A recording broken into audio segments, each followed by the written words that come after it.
Hello, friends, and welcome to episode 1170 of the Juicebox Podcast.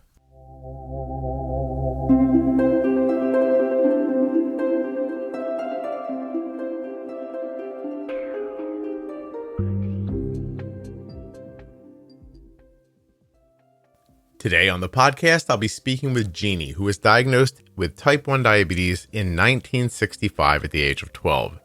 Jeannie is a retired nurse who loves helping people, and today we're going to talk about the differences between diabetes back in the day and today.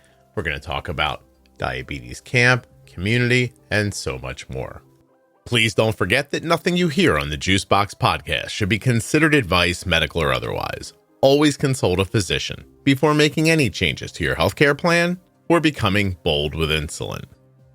If you're not already subscribed or following in your favorite audio app, please take the time now to do that. It really helps the show. And get those automatic downloads set up so you never miss an episode. When you place your first order for AG1 with my link, you'll get 5 free travel packs and a free year's supply of vitamin D.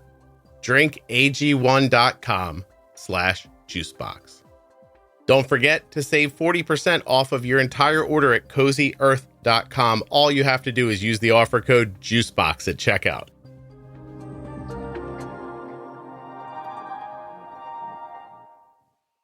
This episode of the Juicebox Podcast is sponsored by Touched by Type 1, touchedbytype1.org, and find them on Facebook and Instagram. Touched by Type 1 is an organization dedicated to helping people living with type 1 diabetes, and they have so many different programs that are doing just that. Check them out at touchedbytype1.org. US Med is sponsoring this episode of the Juicebox Podcast, and we've been getting our diabetes supplies from US Med for years. You can as well. usmed.com/juicebox or call 888-721-1514. Use the link or the number, get your free benefits check, and get started today with US Med. This episode of the Juicebox Podcast is sponsored by the Eversense CGM. And sure, all CGM systems use transcutaneous sensors that are inserted into the skin and last 7 to 14 days. But the Eversense sensor is inserted completely under the skin, lasting 6 months. EversenseCGM.com/juicebox. Good morning. I'm Jeannie Hickey. I'm a diabetes nurse, retired, but I was diagnosed with diabetes in 1965 and have been very involved with camps for type 1 diabetics and families since 2003. All right, Jeannie. So that's why I'm here today. You were diagnosed in 65. How old were you then? I was 12. 12? Yes. If you whisper, they can't hear you, but I'm just going to repeat it loud enough. Don't worry. I know. Yeah, I was 12. Well, we can do the math easy on this one, right? Because I know that's the scary part. Yeah, 40 years is 2005, so 50 is 2015, so 60 is next year, and then are you 71? Yes. Look at me, Jenny. Jeannie, I am a math wizard when it comes to tens. I can do the tens, no problem. That's because we have diabetes. We have to be math strong. Well, Jeannie, do you know I don't? Oh, you don't. Yeah, I was going to say, do you know I don't have diabetes, right? It's your daughter. Yeah, my daughter, Arden, who is going to be 20 this summer. Wow. Yeah, she was diagnosed when she was 2. That's a tough place. Terrible twos. Not a great deal of fun, if you're wondering. So, yes. Yeah. You're diagnosed in 65 at 12 years old. I'd like to pick through it just for a couple minutes. I want to get to the real reason you're here. But, first, I mean, are you regular and NPH, or is that still like beef and pork? I did. I started on regular and NPH. Mm-hmm. After I went to camp, because my parents took me like 6 or 8 weeks after diagnosis, I went to camp. There was a doctor up there, and we got a letter from him saying he was pleased that we were already on twice a day injections. Oh, you were in the future already. Yeah. What do you remember about that? Do you remember anything about it? I mean, it's a long time ago, but what was it like? Well, I remember, it was definitely outdoors, camp was, and, walking down the hill with my cup of urine, sitting in front of a fireplace, and I guess it was raining. So we were roasting marshmallows and having s'mores. And I thought, oh, I can do this. I can have a s'more, the chocolate and the marshmallow. Yeah. And so it was already a quick opening. And then just having other kids there. But back then, you didn't tell people because they didn't need to know. So it offered you a sense of normalcy right away. Yes. Okay. And just companions who understood, didn't have to explain things. And they understood your day. Yeah. What was your day? What did it look like having diabetes when you were 12 and 65? I really don't remember, other than I remember sitting in the bathroom trying, I'd drawn up my insulin and trying to get the needle into my thigh, sitting there and aiming and bobbing the needle and just putting it off and having to talk to myself saying, just get it over with. And then it's done and you've got the rest of the day. So it was, I'm sure that a lot of kids did that before the auto injectors came out. And now everybody's put on a pump so quickly. But my mom kind of measured my food because there was the exchange diet where you had, 1 or 2 servings of this, 1 or 2 servings of that. And that was what you were supposed to eat every day. The fat, you were supposed to have so much fat every day. There's a joke at camp about all the pats of butter that were underneath the tables. Because people were like trying to get their groups together. The fat, was there carbs? Was there, what do you remember what the groups were they wanted you to do? Fruit, milk, starch, protein, vegetable, fat. Just like that. And then your doctor made adjustments to the amount of insulin you used? Or did that not really happen very often? It didn't happen very often because remember, we just did a urine test every morning. I really don't remember doing one later in the day. 5 drops of urine, 10 drops of water, drop in the tablet. And I still have my test tube. You dropped it all in and then you watched it bubble and fuzzle up and you get a color. Bubble and fuzzle? Bubble and fuzzle, yeah. I got to tell you right now, Bubble and Fuzzle could be the name of your episode, Jeannie. That was great. I'm jotting that down. And then what's fun, or just time-wise, you'd take this colored test tube and you'd move it across the color scale that came with the box of tablets. So you would have this sliding scale as you got the color, and you would know whether you were negative, trace, or 4+ on the sugar. And at some point in time, they started saying, if you are, then you can add this much more of regular. That's what I was going to ask. Yeah. In the beginning, it was just do the test. But at some point, it became do the test. And if it's a certain color, you can add a little insulin. The podcast is sponsored today by Eversense CGM. EversenseCGM.com/juicebox. With Eversense, there's no need for frequent sensor changes. No more sensors falling off, fewer failed sensors, and less skin irritations. And that means more comfort. With Eversense, you only need 1 sensor insertion every 6 months. And there's no need for constant sensor changes, which means less hassle. There's also no need to carry extra sensors with you, so that's less stuff to worry about. And you can say goodbye to unexpected disruptions from sensors falling off or being knocked off because the Eversense CGM is implantable and the sensor stays comfortably in place for 6 months. The Eversense sensor is incredibly durable. And of course, that means fewer frequent unexpected sensor errors that happen before the end of the suggested wear time. But what do you really want to know about? Accuracy. The Eversense CGM performs exceptionally over its 6-month life. If you'd like more details or are interested in getting started, use my link, eversensecgm.com/juicebox. I'll be telling you a lot more about Eversense this year, so make sure you pay attention to upcoming advertisements. There you'll learn about the implantable sensor, the smart transmitter, and their mobile application. The Eversense CGM lasts up to 6 months, eliminating the hassle and discomfort of frequent sensor insertions. Simply put, it makes managing your diabetes so much easier. eversensecgm.com/juicebox. I'm starting to take it for granted. I am. I'm starting to take for granted that Arden's diabetes supplies just show up. But they do, because of US Med. usmed.com/juicebox. we get an email that says, do you want to refill your order? And you click and say yes, and then it just comes to the door. There's not a lot to say when things are done well. Yeah, I could stand here and tell you US Med carries Omnipod 5, Omnipod DASH, Dexcom G7, G6, Tandem X2, Libre 3, Libre 2. I mean, they've got, there's so much. I'm not even listing it all. I should be. I will at the end, I promise. My point is this. It just works. And we don't talk about things enough when they just work.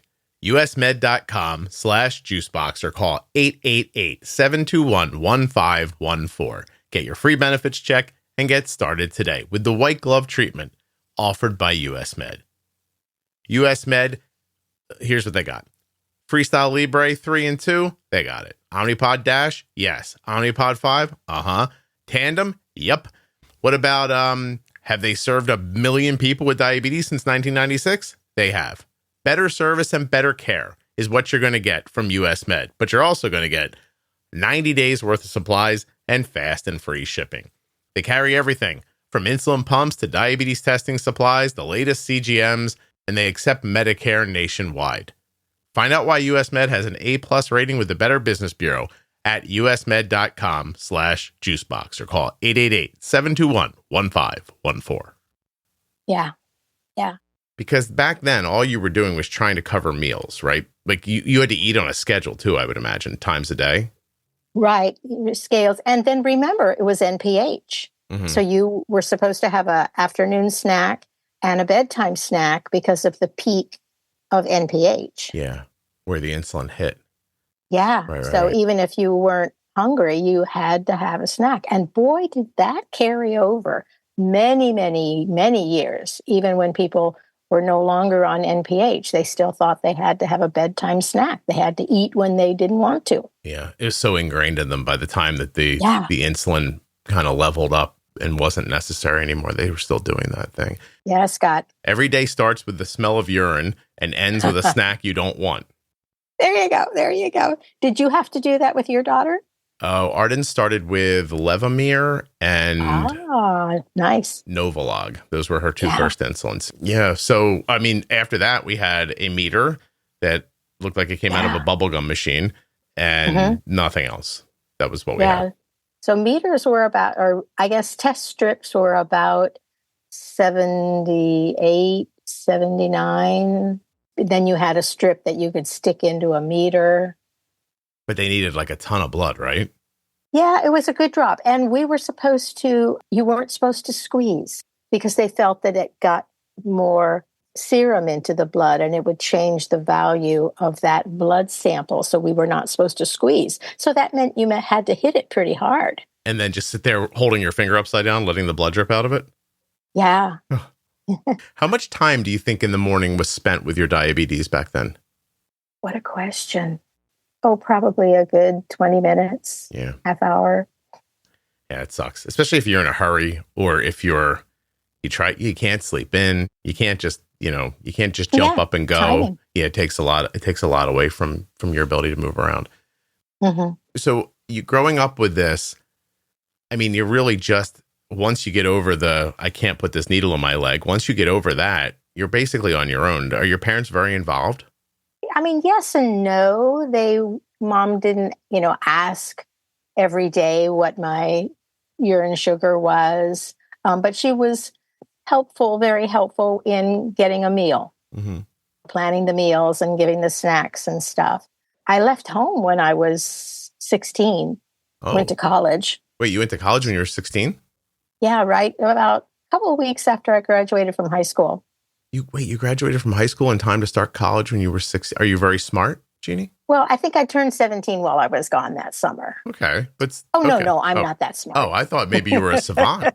You were like, no. We've got to get her off into the world where she could do some good.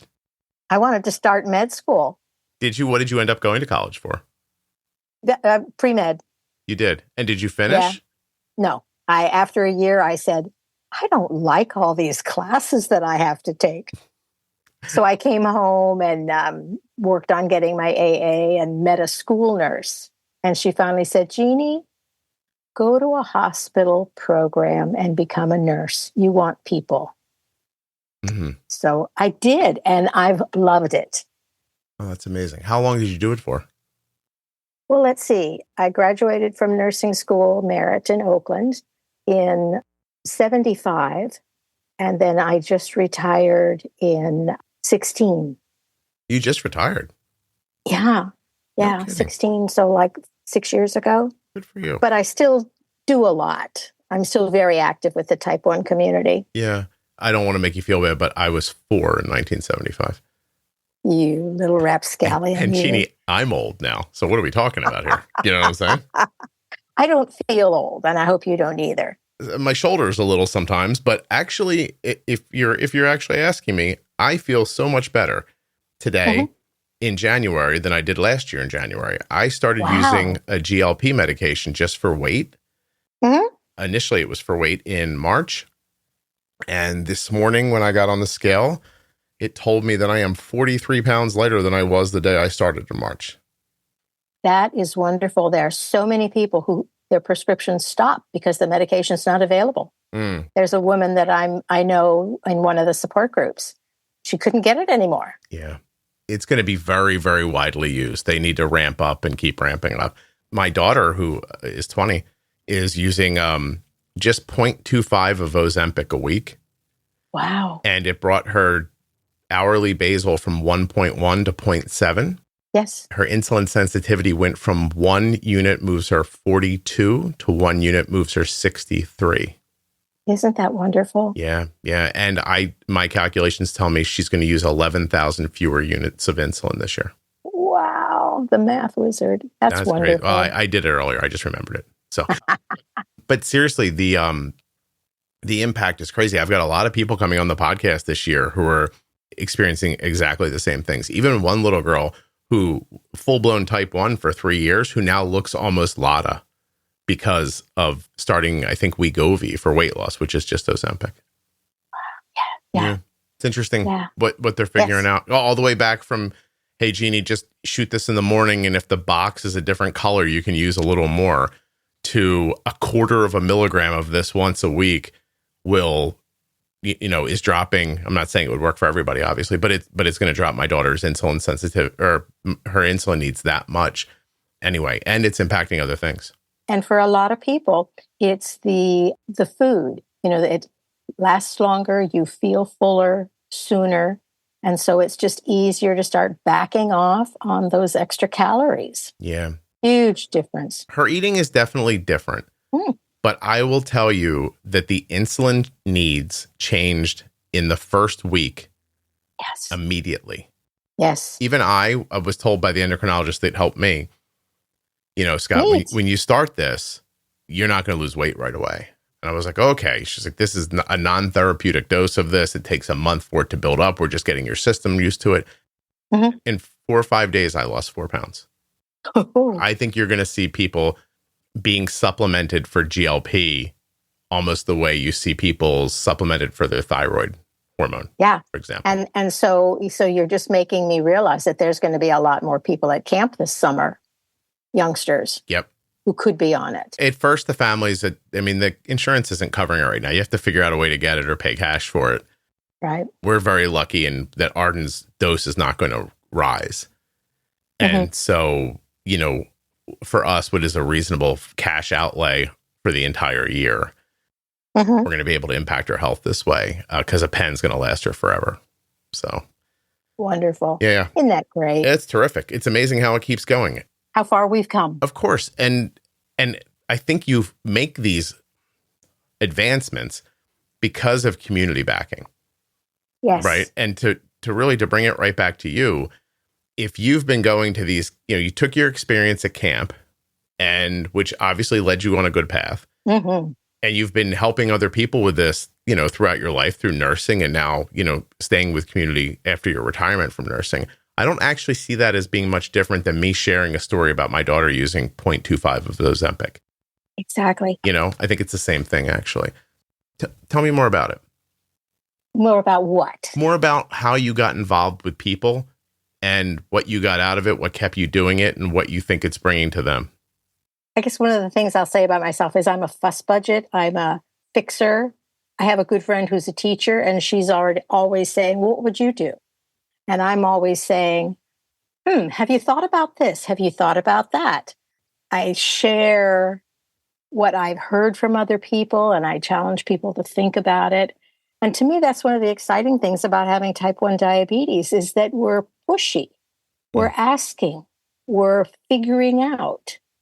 Just because FDA doesn't say that you can do it, if it works better for you, dadgummit, do it. Yeah. Try it. Share the idea. You just may help the next person you talk to make a little bit of their diabetes a little bit easier. Mm-hmm.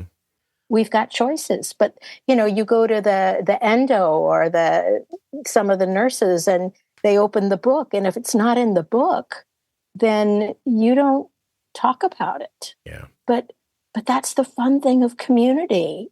Everybody's pushing that. It's like that whole "we are not waiting." What can we do to make my life a little bit easier? And that to me is the fun. I love it. I'm happy you do, because there's an argument, like, you'll hear me at any point in time. I'm not shy about pointing out that, generally speaking, clinicians are underwhelming as far as their value for people using insulin. Oh, yeah. Yeah. And as a matter of fact, I have 2 concurrent series that are going right now. One is called Grand Rounds, where myself and Jenny Smith, Jenny is a CDE. Yeah. You know Jenny, right? She's had diabetes for like 35 years. We're talking directly to physicians about what they need to know and what they need to be doing. Mm-hmm. The series was built around feedback from a Facebook group with 45,000 members in it. Wow. I went to them a year ago and I said, tell me, what you wish the doctors would have said to you. Mm-hmm. And we compiled 86 pages of answers. Wow. Pared them down to, took out the duplicates, basically. Mm-hmm. And then Jenny and I went through them together while we were recording, and we built about a 10-part series using the people's questions. And then she and I are having these 45-minute, hour-long conversations on each topic. Right. And the idea is we're delivering them to doctors, but it's also incredibly valuable for patients because they can say to themselves, well, if my doctor's not offering these things, I know these are the things I need and deserve, even if I'm not aware of it. Right. This thing's telling me that. Yeah. Through having those conversations, I started asking doctors to come on, because my first idea was, I'll let them tell me why it is they don't know more, and what it turned into was a group of clinicians willing to speak anonymously. Jeannie, I actually changed their voices. I do a voice altering for them, so you can't tell who they are. Okay. They don't use their names, and they are telling us about all the things that they see at their jobs. Oh. And so far, I've talked to an ER nurse, a bedside nurse, an in-hospital inpatient pharmacist, a human resources professional. I've talked to an actual CDE, and these people they're just spilling their guts about what's happening in these places and what they don't know and what everybody doesn't know. And it's, as much as I feel like I knew it already, to hear someone say it, it's different, Yeah. Mm-hmm. Oh, I agree. Yeah. I'm going to be doing a talk Wednesday, a JDRF talk, and it's what does a CDE do? And it's like, well, so all of these very many people can become a CDE. Mm-hmm. So is an exercise physiologist going to help you with your insulin to carb ratio? Not necessarily. Right.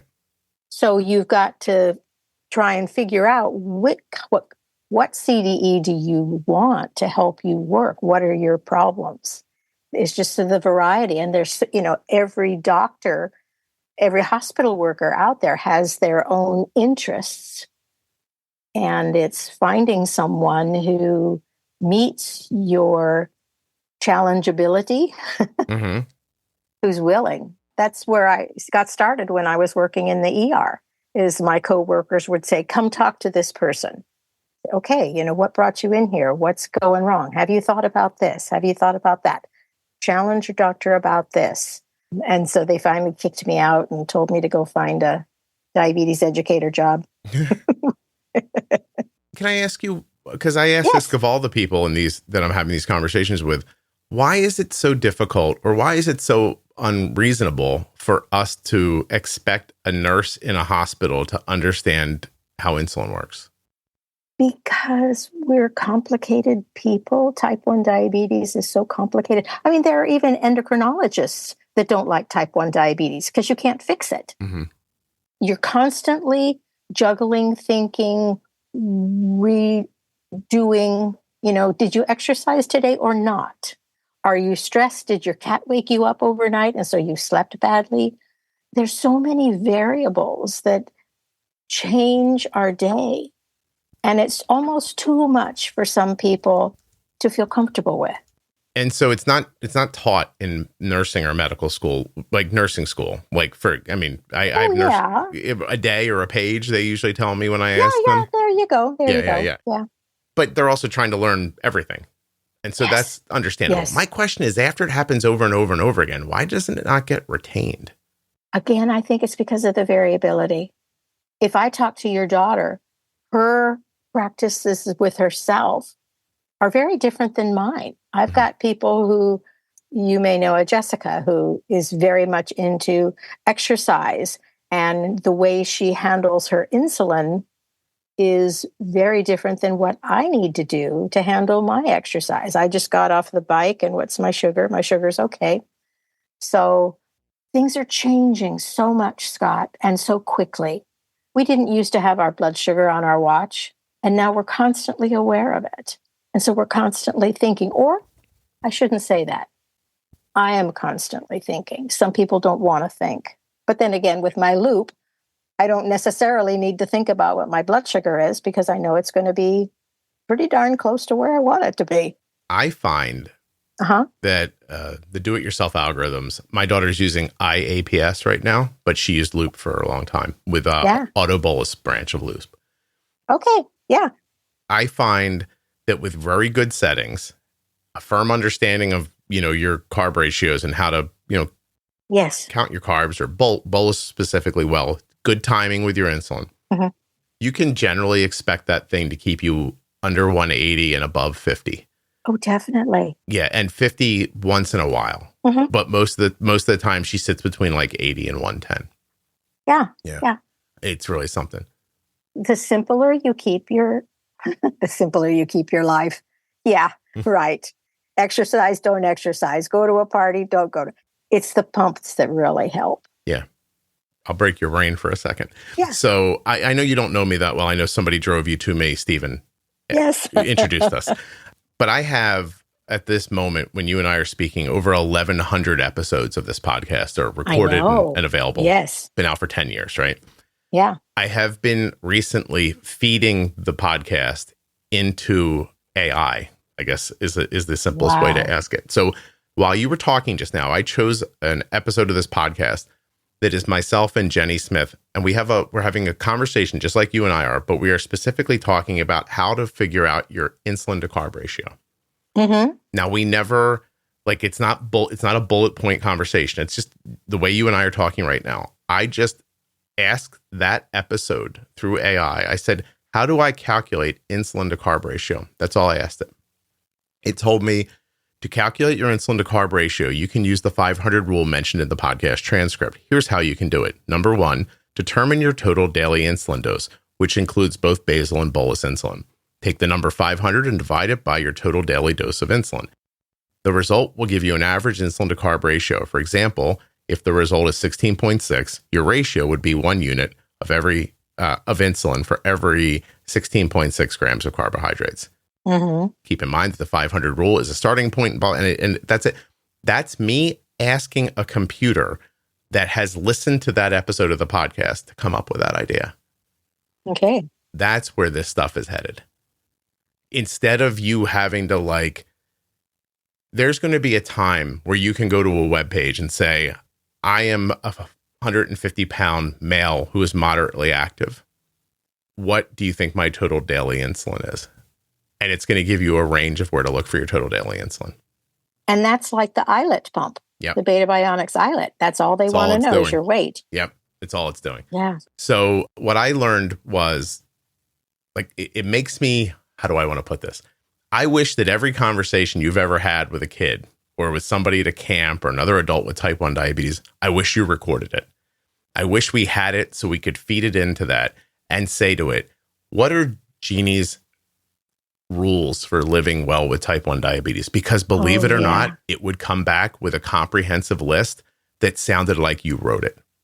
Mm-hmm. It's fascinating. I am working. That's going to be the last thing I do in this space before I leave. I'm going to leave a computer behind for people to ask questions to. Mm-hmm. I know on my endo, when I saw her, she asked me, we were talking about having best practices or good ideas or how to wonderful tips.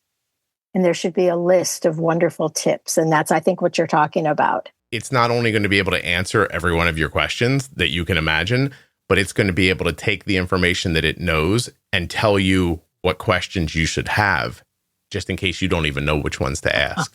Wonderful. I'm telling you, it's insane. But it all comes down to having recorded, making data out of these conversations. Because it just occurred to me one day, I started saying it like this. So I have this big Facebook group, right? It has 45,000 people with diabetes in it. It adds 150 new people every 4 days. Wow. Every day, there are about 100 to 125 new posts that generate over 8,000 comments, hearts, and likes every day. Mm-hmm. Mm-hmm. And one time this person asked a question and they said, it's a pretty basic question. And someone kind of came in and said, you could search the group for that. And I stopped them. I didn't slap their hand, but I came in and I said, oh, no, you don't want that. You don't want somebody to start searching the group because the group is a living organism. And if people stop interacting in it, then the group dies and then all the information inside of it goes away with it. And I found myself thinking personally, it's a shame because every question that is ever asked in this group has been answered in that podcast. Mm-hmm.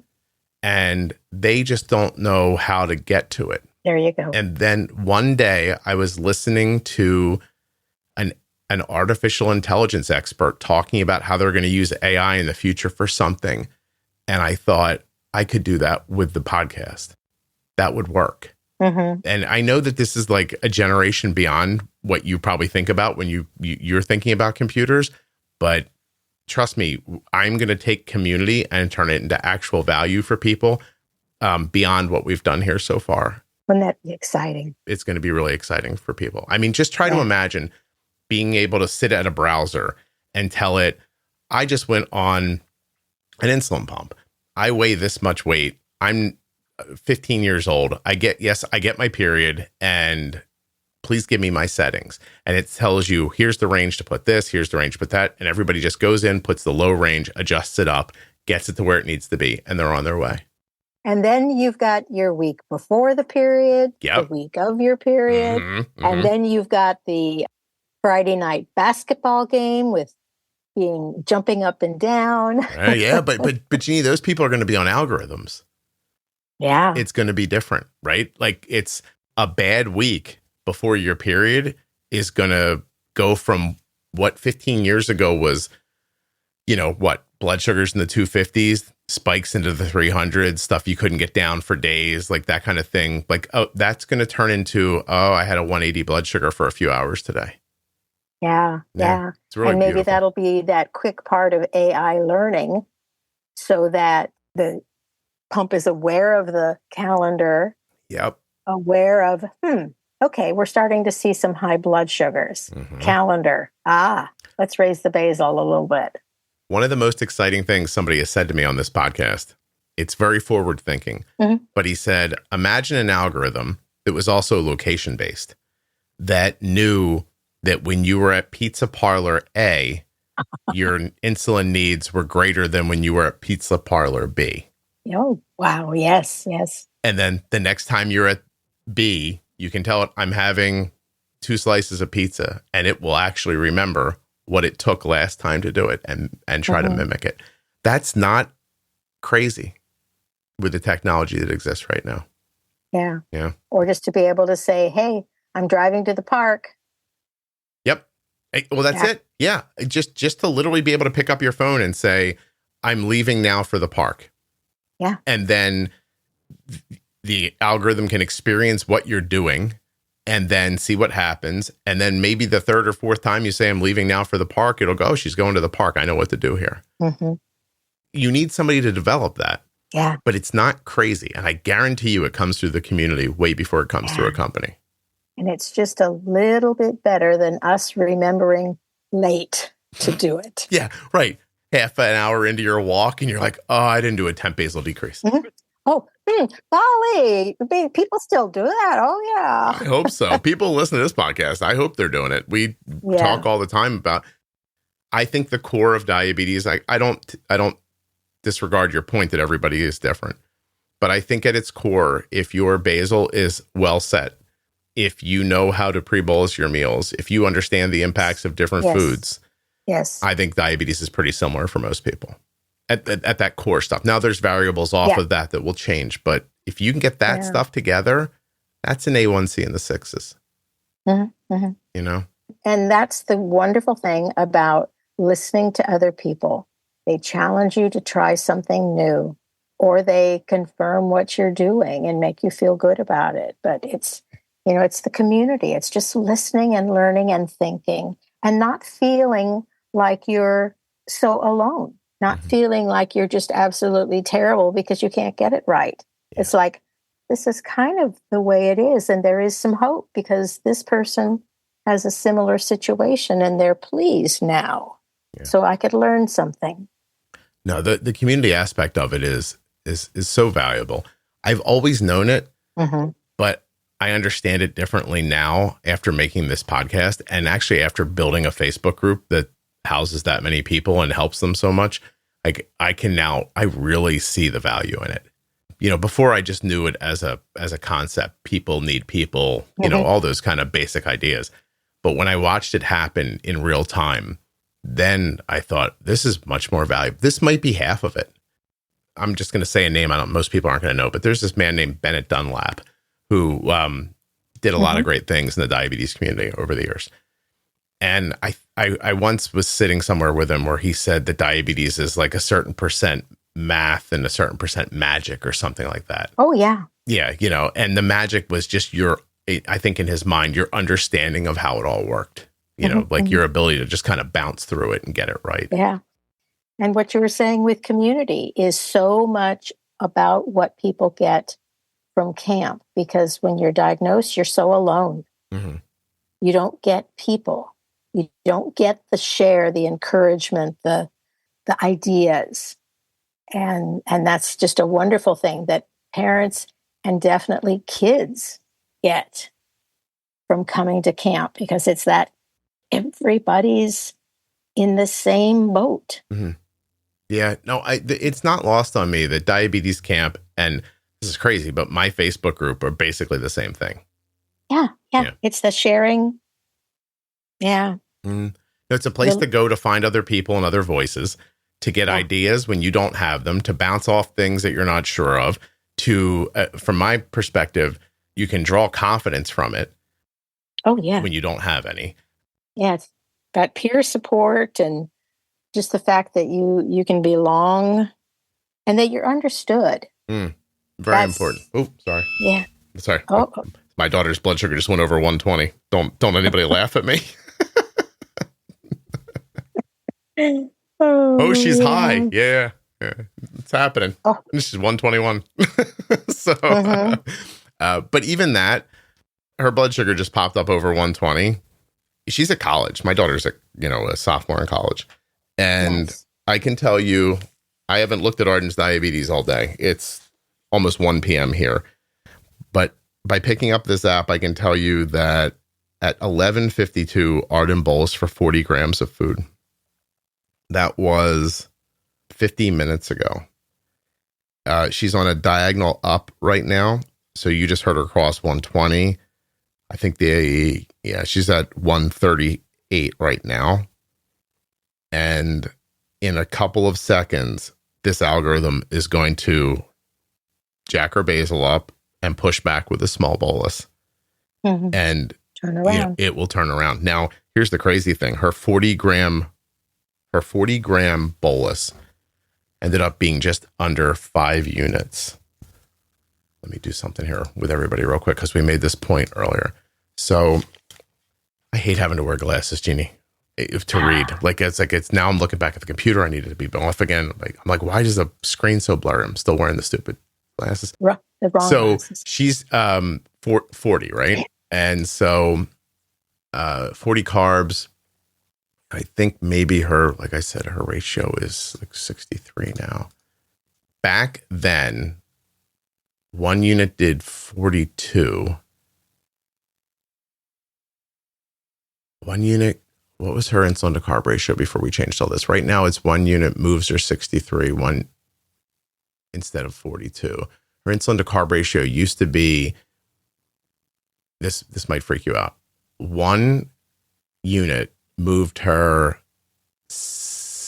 one unit covered 6 carbs before. This bolus was 1.6 units less than it would have been before the Ozempic. Yeah. And that's just for 40 small carbs. It's great. And there's the spike to call this a spike is ridiculous. It's a drifting up arrow. You know, so between the technology and the community and stuff like this, where I've now had 1,000 conversations with people with diabetes, like you even think now, like you'll look back on your episode. Everybody does this, by the way. They look back and they go, oh, I didn't help. I didn't add anything to it. And I always laugh when I say everybody thinks that, but yet all that information's there and everybody loves it. And I'll ask them, like, you love the podcast, right? And they'll say, yeah. And I was like, well, what did you get out of it? So that other person's story, I learned this little bit, I learned that little bit, but I didn't say anything today. And I'm like, that's not true.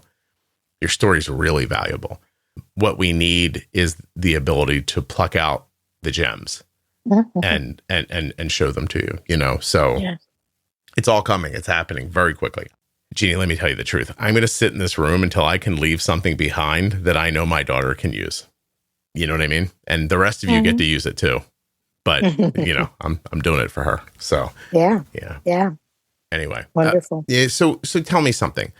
You still know people from diabetes camp? So I went in 65 as a kid, and then, you know, my life as a nurse, and I was working Kaiser, and I was helping out with their pediatric diabetes clinic one day a month. And the group, DYF, Diabetes Youth and Families here in California, they offered a back to school conference day for the parents. You know, it was, August. And I went to, help out with the kids camp because the counselors from DYF came and took care of the kids while the parents were listening to people talking about going back to school. And I was looking and I saw these pictures and I said, I might have gone to that camp. The long and the short of it was, well, we need nurses every summer because each deck of kids has their own nurse. And they said, why don't you come to camp? I don't know. I mostly do adults. And they said, well, come to teen camp. So I volunteered for 2 summers at teen camp, hung out with Dr. Mary Simon, who's the medical director. And I just loved it. I hung out with her all day long. I didn't go do the hikes or off to this part in Kings Canyon National Park. I stayed there and just absorbed everything she wanted to teach me. That summer, at some point in time, they had a phone conversation. Dr. Steve Gittleman was on the call. Other nurses and doctors who came and volunteered at camp were on the phone call because they felt they needed an assistant for Dr. Mary. She was running the medical side of camp all by herself, and it was just too much for one person. So after this phone call, my parting words were, well, think about who you know who likes camp, who you get along with, and who you'd like to spend more time with, and give them a call. How are you going to advertise this job? Well, a couple of days later, I got the phone call. So I asked my husband, I said, well, they want me to go to camp, be the assistant medical director. It'll be gone for 2 months every summer. Can I do it? And he said, yes. So I started in 2004, and I'll be heading back up in June to do it again. So that's my summer vacation, is up at camp. I love it. You've been doing that for 20 years or more. 20 years, yeah. Yeah. Wow, good for you. Oh, it's just, you just feel, well, like you feel like you're in the right place, doing the right thing. talking to people, sharing, getting people to connect and share and learn and feel good about themselves, the kids. It's a break for the parents. The kids are like off playing, or the parents just drop them off and they go, or they put them on the bus. And so they've got these 6 or 10 days free without having to wake up, without having to worry about what their kids are doing. And it's so important for everybody. And the kids, the endocrinologists, they talk about, you can tell a kid who's gone to camp. They're more talkative. They are more involved in their care. They understand. They have confidence in what they're doing. But it just makes such a wonderful growth impact. And every summer that they come back, this change lasts a little longer until they kind of graduate from camp and come back as counselors to be able to work with the kids. So it's just a wonderful community. And DYF even has a babysitting list. And Jeannie, that's what they get out of it. What do you get out of doing it? Just the joy of being useful. You know, you get up in the morning and kids start coming in with bad sights and you're helping them make a change. You want to change? Shall we change your sight? Do you want to try a different infusion set? I've got a wonderful school nurse who comes up and with the youngest camp, and she's my pump room nurse. So she's in there dealing with these kids too. And it just being useful, helping people to feel stronger, better, excited. Gee, that's just wonderful. That's beautiful. Did you almost cry? Yeah. Because you almost made me cry. And I was like, what the hell's happening? It's just, I mean, you get teary because you think, I mean, there's kids who come up and are just angry and unhappy. They don't want to be there. And then as the days go by, they make friends. And then when they leave, they're thinking, wow, I can come back next summer. Or, you know, and we've got a camp coming up in March. There's a spring retreat and there's a fall retreat, just a weekend thing. But people really like having these little bits of community, hands-on. My daughter's away at college. And one of the most wonderful moments I don't know, I haven't asked my wife about this, but that I've experienced with her is, it still happens. It happened the other day. She said, I made a friend today. Yeah. And I thought, oh, like she's getting better at things and more mature. And, you know, she's all that's great. But she said, I made a friend today. And she was genuinely like happy about it. You know, and that's such a big part of everything. The DYF people, you know, the counselors, and the people who have moved on to become staff or just, you know, keep coming and circling back around, they're still good friends with people that they met at camp. It's almost like your college friends that you keep with for years and years and years because of the shared experiences, the shared struggles. Somebody understands. A second ago, you said, it makes me feel useful. Yeah. And this is going to sound maybe crazy, but before the holidays this year, my family and I, we were having this conversation. And one of the questions in the conversation was, what's the thing you want to do that you stop yourself from doing, that you don't do? You know, something you wanted to try or do or whatever. And I said, I think I almost surprised myself, but I said, I've always wanted a chameleon. And they looked at me very strangely. And I said, I understand they're very difficult to take care of. And there's a lot to know.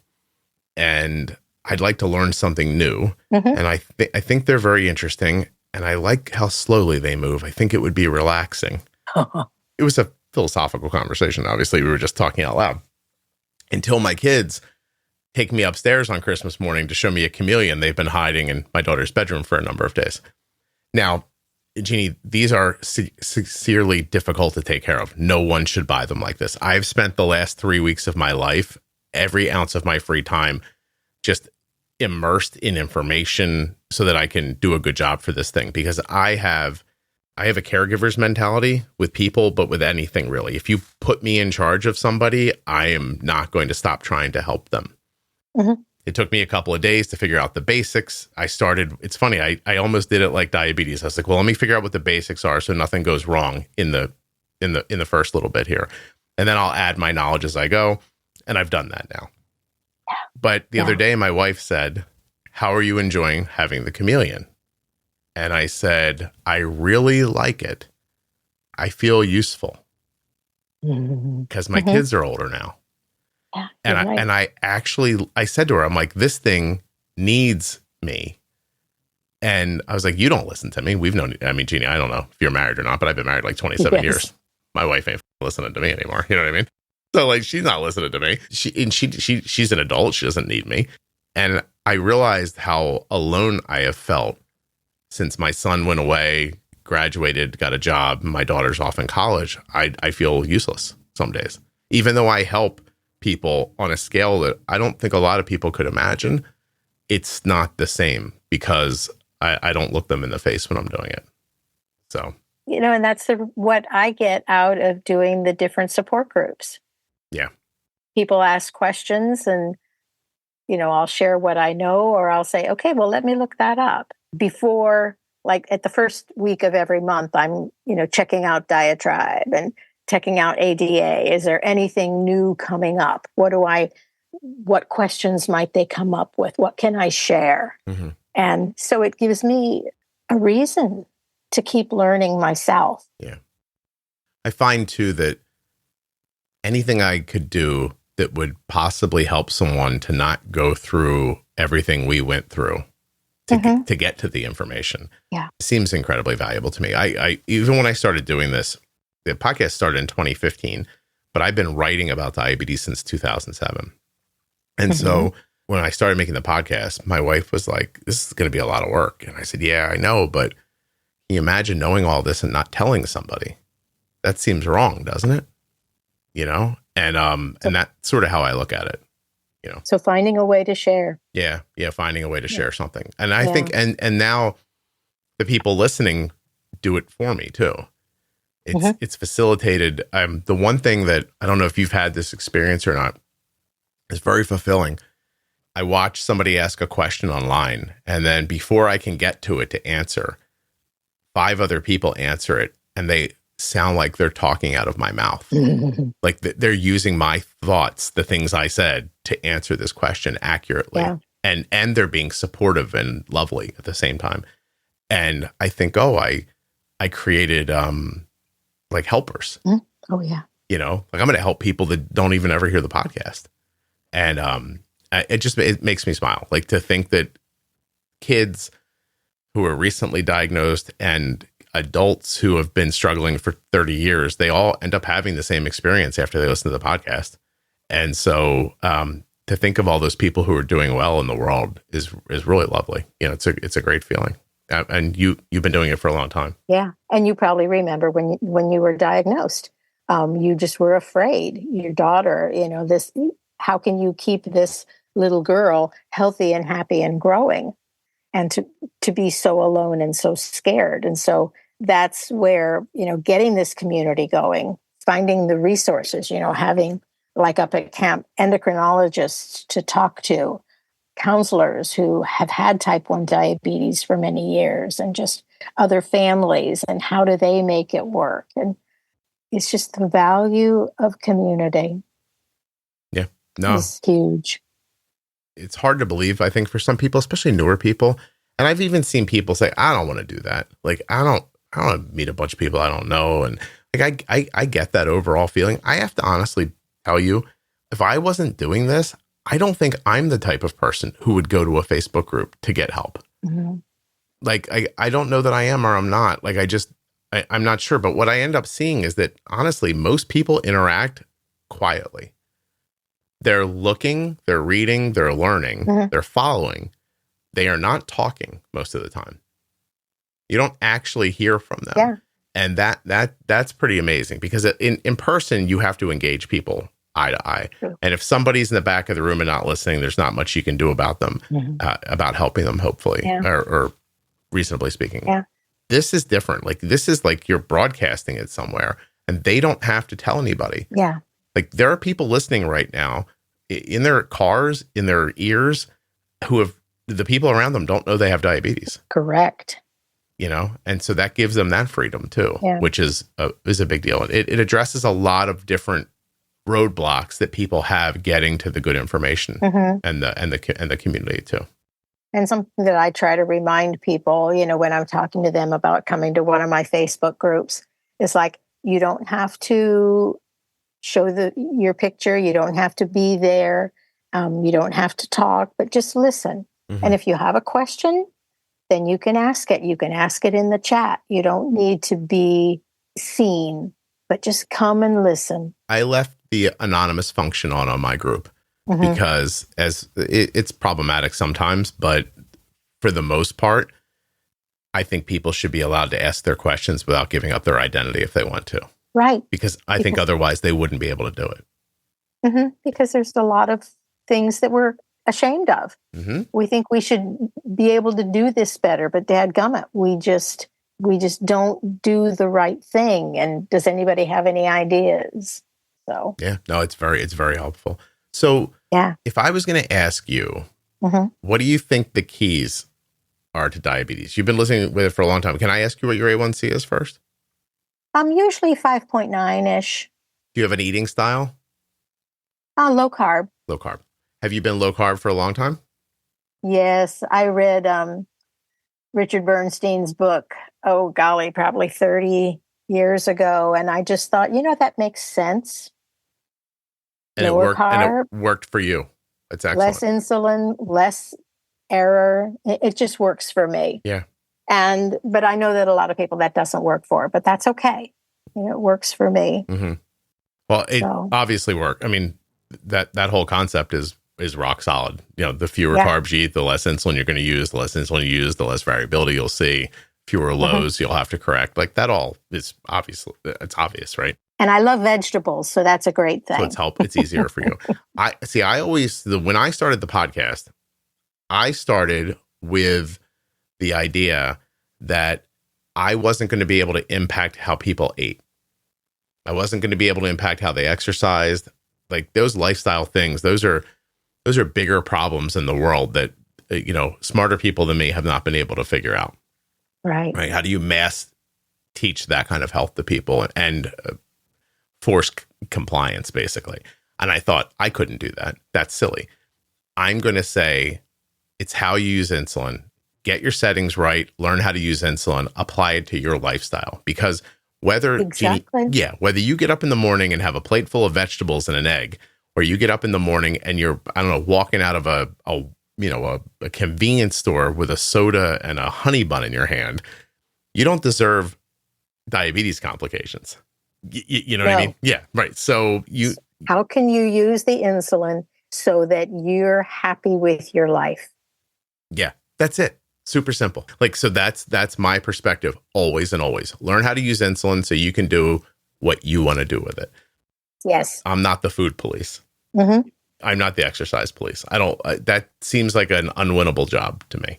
That's just where I've come from. And I found that generally speaking, that message from that perspective has been really well received by a lot of people. If somebody gets really happy by having apple pie a la mode every Sunday for dinner, and that's what, they look forward to, and they want to pick up their Starbucks every morning, and it helps them start their day. Yeah.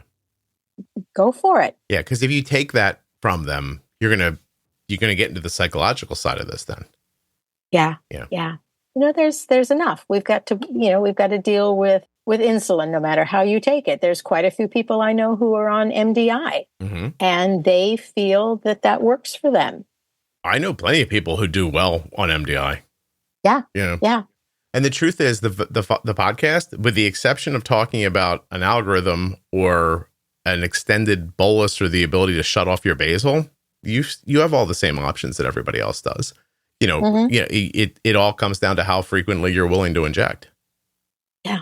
Yeah. If you don't mind being a pincushion, you like doing the math in your head, you can keep track of insulin on board, or you've got an InPen that keeps that for you. It's doable. Yeah, it's incredibly doable, actually. But you have to be right for it, for sure. And then that's the fun reason to be able to share is so that people can learn that this is out there. Mm-hmm. Yeah, our medical team, our endo team is not necessarily going to say, you like doing shots. Have you thought about using an InPen or an iPort? Yeah, those are great still tools. around. InPen's a great tool, by the way.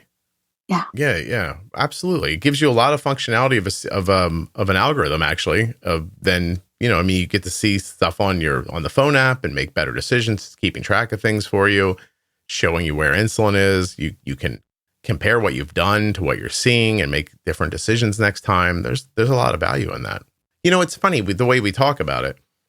You'd think overwhelmingly the people with type 1 diabetes are wearing pumps, but that's not true, actually. Up at camp, it's probably about 75-80% of the kids are on pumps. Mm-hmm. But I mean, in the world, like overall, yes. I think the percentage is low, actually.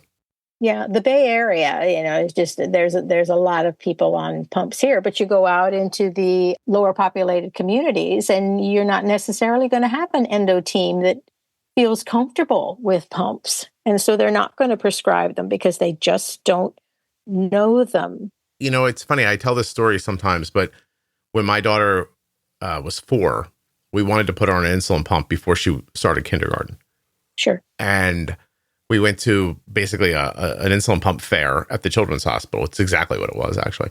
And, this is 2009, 10, around then, maybe. Mm-hmm. And Omnipod was a very new company. And there were all these pumps laid out on these tables. They almost felt like they were under glass with a spotlight on them, like you were walking through a museum. Mm-hmm. And then back in the corner of this room, in this cutout corner of this room on a table, there was a box that looked like, the way I always put it is it looked like somebody was told, take this box and put it on that table in the corner. But they got 10 feet from the corner and didn't want to walk anymore and threw it at the wall and it bounced onto the table. Like that's how it was sitting there. And I went over and looked at that and it was an Omnipod. And I brought my wife over and I said, I think this makes a lot of sense to me. I was like, there's no tubes. And if the company makes upgrades to it, I'm like, what are they going to do? Make like 17 versions of this? You're always going to get the newer upgrade, right? Like that makes sense to me. Like this looks forward thinking. These were my ideas. And I went to the nurse who said, which one have you decided on? I said, we're going to get this Omnipod. And she goes, oh, don't do that. Now this again, a long time ago, And I said, why not? She goes, and she looks at Arden. She goes, she's too lean for that. And I said, well, we're going to try it anyway. And I took it away. 2 years later, at an appointment, after our appointment was over, the nurse practitioner pulled me aside and said, I want you to know that based on the results that Arden has had on Omnipod, we are now going to start prescribing it to other kids in this practice. 2 years. Wow. 2 years later. And I said, can I ask you, why did you try to stop me when we got it? And she got almost embarrassed and said, well, it was newer and we didn't know much about it. And we didn't want you using a pump we didn't know how to support. I said, but that's not what you said. What you said was she was too lean for it. Yeah. Well, 6 years ago, I realized that I was hearing more about Loop. And I thought, and one summer I had 2 campers and 1 family on Loop. And I said, Jeannie, how can you be the camp nurse and not know Loop? So I came home. I saw Rehan Lal from Stanford at a fair that was happening, and he was working with someone on Loop. And I said, you guys, I need to learn this. And so they connected me with a counselor who was in a study at Stanford and who wasn't using her Loop. And they said, borrow hers. So 2 weeks later, after trying it out, I thought, dadgummit, it works for me. So I ordered my own and I've been on it ever since. And now I've just been talking with Beta Bionics. I said, I need to know iLet. I need to wear it. I need to experience it because there's already one DYF family using this iLet pump. So I need to be able to problem solve or answer their questions. So hopefully I'll be able to get on one. Yeah. And just wear it for a couple of months. I'm going to have people on who have worn it. Like it's hard to find them at the moment, but I'm looking for them to have them on. Katie Kraft from Oakland Children's. She's a child life specialist. Yeah. Tell her to contact me. I'll have her on. I'd love to hear about it. So my expectation about it, I've interviewed this CEO. I actually did a very long interview with him. And my expectation is for most people, especially those who are not doing well, this is going to give you an A1C in the sevens. And that's going to be magical for you because you've had an 8, a 9, a 10, 11, a 12, whatever your A1C has been. That seems to be for me also the population. Yeah. And I think that's really magical. Teenagers. Yeah. Right. Just you're going to save people's lives and they're not going to know their lives are being saved. Like that's a big deal to me. You know, like because it's easy to say, I help people in a Facebook group, or I help people at a diabetes camp, or I have a podcast that reaches all these people. Jeannie, I'm pretty comfortable telling you that I'm reaching more people with diabetes than probably the next 5 people reaching a lot of people combined. And I am not reaching nearly a small percentage of them. Enough. Right. Yeah. And most people are not putting this kind of effort into their health. And if you could take away that, then I think you've really done something at that point for the population. Right. Yeah, that's going to be exciting. Yeah, no, for sure. Now you got to get it on him. And I told him when we were talking, in fairness, he already knew, but I said, I think you're going to have to like target general practitioners because most people aren't even going to an endocrinologist. Was this Ed? Yeah, I talked to Ed. That to me makes sense. Like, I think his pathway to like expansion is talking GPs into putting these things onto them, you know, because they're going to have more interaction with people than the endos are going to a lot of times. Right. You got to get it commonplace so that you can help them, you know, and you're not going to help everybody, obviously, but I think you have a good chance at reaching a population of people who were otherwise not going to be helped. That's one of the exciting things about, you know, being able to share. This is available. Check it out. It could make your life a little more livable 10 years from now. Yeah. Yeah, no kidding. Or a lot, honestly. I mean, seriously. I mean, is there any way your A1C was better than 7 when you were in high school and college? No, right? Oh, luckily, we have no idea. Luckily, we have no idea. And he's like, I don't want the answer to that question. Yeah, just like a typical high school kid, you know, eating wrong food. I remember taking a grapefruit and having that for lunch at school. You know, it was like, how is this enough carbs, you know, for the insulin that you took? So you feel lucky to be alive sometimes? Yes, I do. I feel very blessed. Yeah. But it was just, you know, having a supportive family, because that family team, you know, starts out being so important when your kids are little. They need to be helped, encouraged. You know, we've got kids like when your daughter was 12, you probably were a team. You helped her with all the diabetes tasks. Oh, for sure. But some kids by 8, 9, 10, it's that yo-yo. You're on your own. I've got too many other things, or I don't understand. And so it's creating that attitude of can do and having the support. So I agree. I mean, because what you're saying is it's almost depressing, but you know, everybody doesn't get a parent who's on top of it. Correct. I mean, my mom didn't work.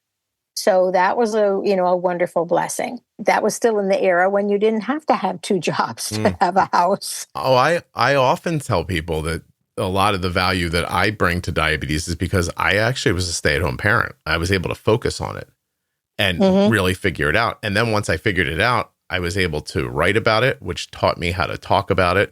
And then, like, you know, I had the opportunity. I always tell people, if you want to thank somebody, thank my wife, because she was paying the bills while I was doing this. Neat. Yeah. Neat. Yeah. You just get some luck there, honestly. That parent thing. I have 2 people in my life. One was a social worker from UCSF, used to come up to camp every summer and talked about kids in the foster system who had no support or could not be adopted because they were everyone felt challenged by type 1 diabetes. And there's another lady currently who is retiring from being a foster parent, but she's had quite a few kids through her house because she has type 1 herself. Yeah. And she understands and can encourage and lead. she was saying, do you know of any foster parents who would be, I've got a gal who needs a home. And it's like, oh, Lord. You know what? It's funny when you say that. Doesn't it make more sense to just have one home where everybody with type 1 goes and you send a few people who understand them? In 6 months, you can get them helped and able to handle themselves so that they are adoptable at that point? Oh, yeah. Yeah. Why does nobody fix things the way that makes sense? Yeah, You know what I because mean? there's too much bureaucracy, probably. Yeah. It just makes You know, sense. you've got a wonderful type 1 family who would be more than happy to take in a kid, but they're not licensed as a foster family. Mm-hmm. So, yeah, I understand. Yeah. But dadgummit, you need to. A kid's going to end up in a bad way. Like, Oh, yeah. for sure. Yeah. Mm-hmm. You're not just going to randomly figure out diabetes by yourself. Oh, heavens, no. No. It's way too complicated. Yeah. It needs to be felt doable. Mm-hmm. Yeah. And then you need some tools. You need to know when to use them. Yeah. And then you have to have a couple successes so you can build on top of them, get a little self-confidence, start making decisions about numbers and then you're on your way. Yeah. Confidence was a word that just came into my head when we started this point. Mm-hmm. The confidence to know that you can do this. Yeah. It's so important. Yeah. Just the feeling that it's going to work out. It's funny when I talk to people when they're really newly diagnosed and I'm in private, if I get a good vibe from them, I'll tell them at the end, like, you're going to be fine. I can tell. And they're like, how can you tell? And I'm like, well, you're asking questions and you seem interested in the answers. I think that'll get you, that'll get you there. That's exactly what I was said in my head. You're asking questions. You want to learn more. You want to feel like this is your disease and you're sharing your life with it, but you're leading. It's the desire to do better and the effort it takes. Oh, because it does. Yeah. And then it finally becomes second nature in a way. Oh, that's what I say all the time. Eventually, you won't think about it. You'll just, a thing will happen and the next thing you do will be the right thing. And that's that. Yeah. I describe the way I think about diabetes now. It's like walking out of a room with a closed door. My brain does not say, walk towards the door, stop, reach out, grab the knob, turn the knob, pull the door, walk through the door. That's not how I walk through a closed door. It just happens. I've done it so many times. It just happens, right? Yeah. And diabetes is the same for me. When stuff happens, I can look, assess, and answer in a split second. Yep. It doesn't come right away, but it does come. You need the experiences. You have to have them over and over again. You have to not beat yourself up when something goes the way you don't want it to, but step back and say, all right, this is what happened. What did I want to happen? What obvious thing, which one of these tools would have changed that? And then eventually one day you don't have to think like that anymore. You just walk through the door. So, anyway. Resources to learn. Mm-hmm. That's all you need. Jeannie, you are delightful. Is there anything we haven't talked about that we should have? Yes. What do you got? Scholarships. Oh. Camps are expensive. The reason why families don't necessarily go to camp is because transportation can be an issue and the cost. And the different camps that I called do have their own scholarships. So most camps have their scholarships. So once you apply, that would be a part of the application. And the fact that transportation, I know that DYF has buses. There's a bus that leaves Pleasant Hill and San Francisco and Fresno. So picks up kids at different areas and drives up into the mountains.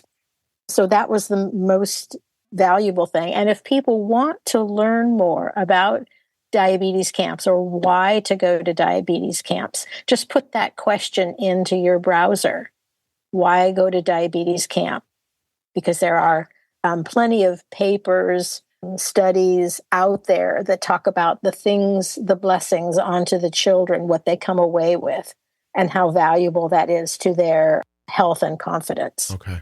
So just encouraging people to research. And there's DECA, Diabetes Exercise and Camping Association. They hold a yearly conference. So for all the diabetes camps around the world, people can come together and share best practices or share challenges. You know, how did you manage COVID? talking about, what are you going to do so that you can open up camp again? It's just so worth it to think about. So maybe even check for weekend situations, weekend camps. Jeannie, because I still had the browser open in front of me, I just asked an AI model, why is diabetes camp valuable? And it came up with 8 bullet points: education, peer support, empowerment, skill development, fun and recreation, networking for families, building resilience, safe environment. Hey, I got those words written down on my paper right here too. Is that crazy? Isn't that something? Yeah. I'm telling you, Jeannie, it's all going to happen just like this.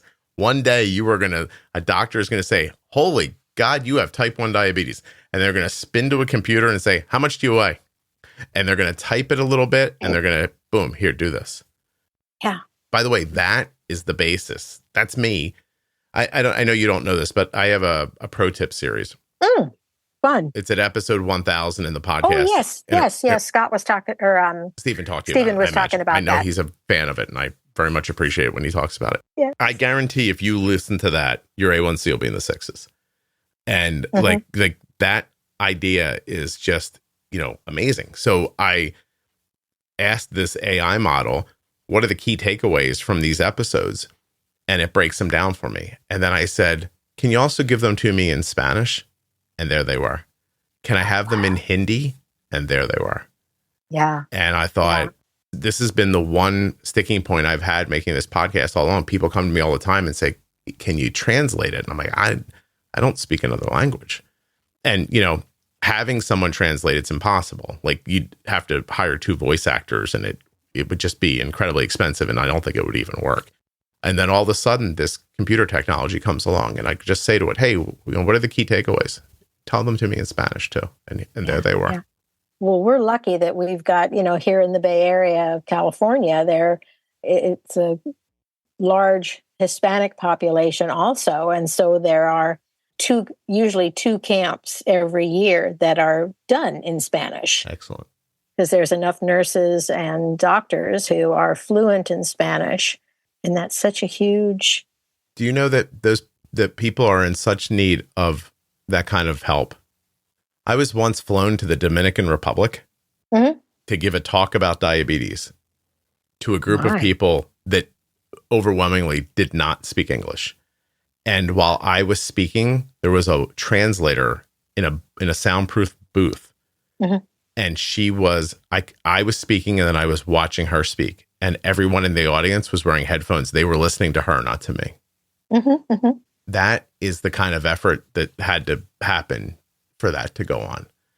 And now just boom. Hey, can you translate this? They say, by the way, soon, Jeannie, you're going to be able to pull out your cell phone while you're talking to a person who's speaking another language.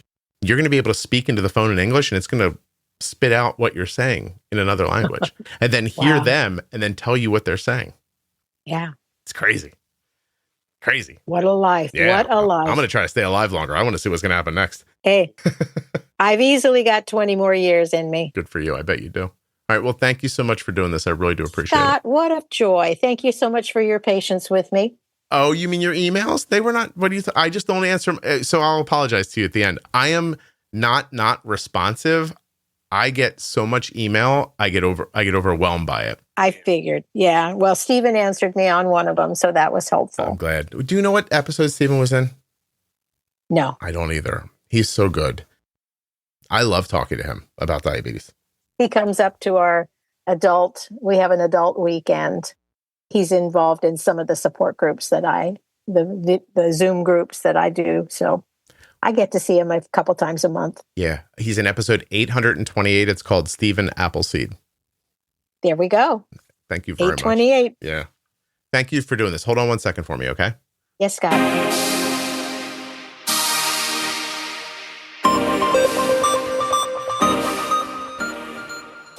A huge thanks to Touched by Type 1 for sponsoring this episode of the Juicebox Podcast. Check them out on their website, touchedbytype1.org, or on Facebook and Instagram.